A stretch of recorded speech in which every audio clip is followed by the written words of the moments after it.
Click করুন অ্যাপের bell আইকনে আর সাবস্ক্রাইব করুন এবিপি আনন্দ। সব সময় থাকুন খবরে। নাম না করে মুখ্যমন্ত্রীকে হিটলার বলে কটাক্ষ বিজেপি নেতার, তৃণমূল ডুবন্ত জাহাজ বলে আক্রমণ। এদিন পুরাতন মালদার চৌরঙ্গি মোড় এলাকায় চা চক্রে যোগ দেন রাজ্য বিজেপির সাধারণ সম্পাদক সায়ন্তন বসু। তার কটাক্ষ, তৃণমূলে মুষল পর্ব শুরু হয়েছে।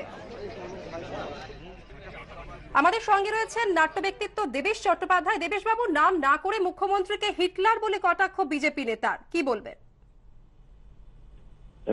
আসলে এই ধরনের কথা সম্পর্কে কিছু বলতে রুচিতে বাধে আমার।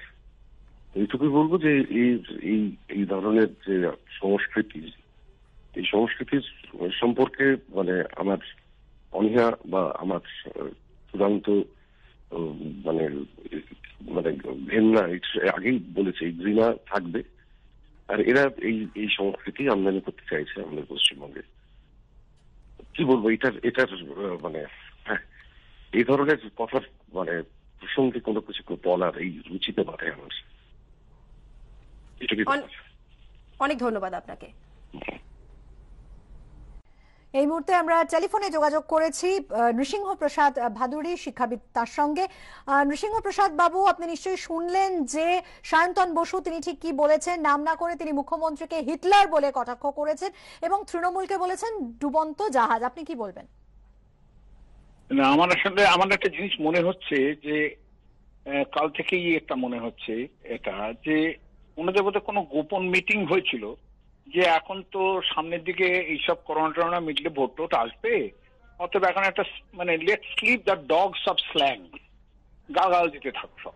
এটা একটা বোধহয় গোপন মিটিং এ ঠিক হয়েছে। নাহলে কালকে অগ্নিমিত্রা পালের কথা শুনলাম, তিনি একটা ফ্যাশন এবং ডিজাইন মহিলা, তার কাছ থেকে যে ভাষা শুনলাম অদ্ভুত লাগলো। আজকে দিলীপ ঘোষের কথা শুনলাম হঠাৎ করে, যে তিনি বলছেন এটা দ্বিতীয় কাশ্মীর হয়ে যাচ্ছে বাংলা। আবার সায়ন্তন বসু বলছেন যে হিটলার টিটলার এসব বলছেন। এখন এরা যারা বলছেন এদের কথা কোনো প্রতিবাদ করার কোনো প্রয়োজন নেই, কারণ ওনারা এখন ঠিক করে নিয়েছেন যে আমরা যাকে আমরা খুব খারাপ ভাষায় বলতে গেলে খিস্তি মোড যাকে বলে আর কি, সেই মোডে আছেন ওনারা। এখন ওনারা বলতে থাকবেন এবং সমস্ত জনগণ সেগুলো শুনতে থাকবে, শ্রবণ করতে থাকবে। খুব ভালোভাবে নেবে কি খারাপ ভাবে নেবে সেটা অন্য কথা।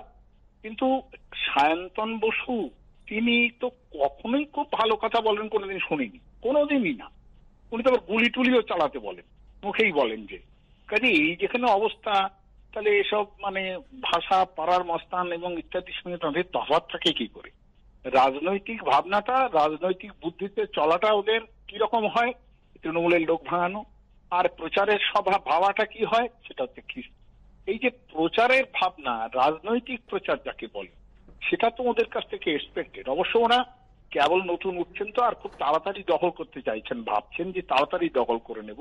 সেই জন্য বোধহয় এই পন্থাটা অবলম্বন করেছে যে গালাগাল দিয়ে যাবো, হঠাৎ করে গালাগাল দিয়ে যাবো, হিটলার টিটলার। মমতা হিটলার কি না হিটলার এই তর্কে যাচ্ছি না, তর্কে যাওয়ার কোনো প্রয়োজনই নেই। হ্যাঁ, হিটলার বলতে যা বোঝায় সেটা আগে উনি দেখুন, আগে একটু পড়াশোনা করুন, এবং সেখানে যদি এইগুলো দেখেন যে বিরতিহীন ভাবে সমস্ত বিলগুলো পাস হলো, কৃষক বিল পাস হচ্ছে, এডুকেশন বিল পাস হচ্ছে, হিটলারিটা কোথায় আগে সেটা বোঝার চেষ্টা করুন। এবং ওটা বোধহয় বুঝেছেন বলেই এখানকার হিটলারিটা কিরকম হয় বুঝেছেন বলেই বোধহয় অন্যের উপরে এটা চাপানোর চেষ্টা করুন। এটা না করলেই ভালো করে।